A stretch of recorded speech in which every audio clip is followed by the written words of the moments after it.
ભારે વરસાદ અને ભૂસ્ખલનથી તબાહીના દ્રશ્યો સામે આવ્યા। ચારધામ અને હેમકુંડ સાહિબ યાત્રા પર પ્રતિબંધ લાદવામાં આવ્યો।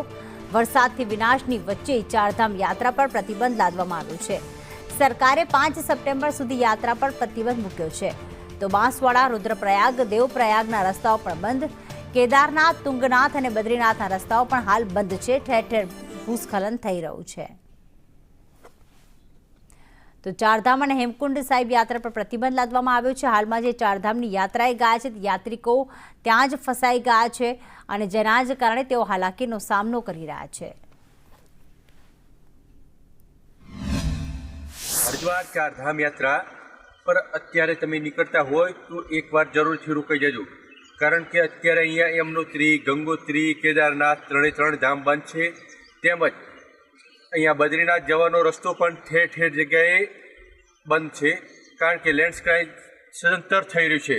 સવારે ઉઠો ત્યારે કેટલી જગ્યાએ બંધ હશે રસ્તો એનું કોઈ જ નક્કી નથી।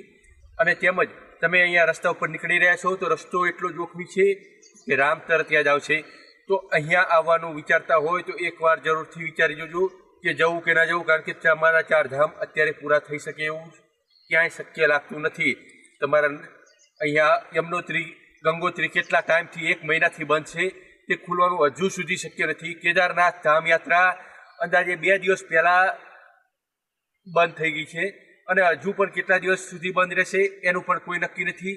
હું અત્યારે અહીંયા રુદ્રપ્રયાગમાં છું। અહીંયાના લોકોનું કહેવું છે કે અહીંયા યાત્રા હવે બને એટલી ટાળો।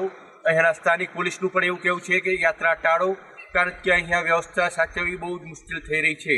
જ્યાં ને ત્યાં પથ્થર, માટી ધસી રહી છે। અહીંયાના ડુંગર રેતિયા ડુંગર કહેવામાં આવે છે। તમે સવારે વરસાદ આવ્યો હોય તો કઈ જગ્યાએ માટી ધસી પડશે એનું કોઈ જ નક્કી નથી। તો યાત્રા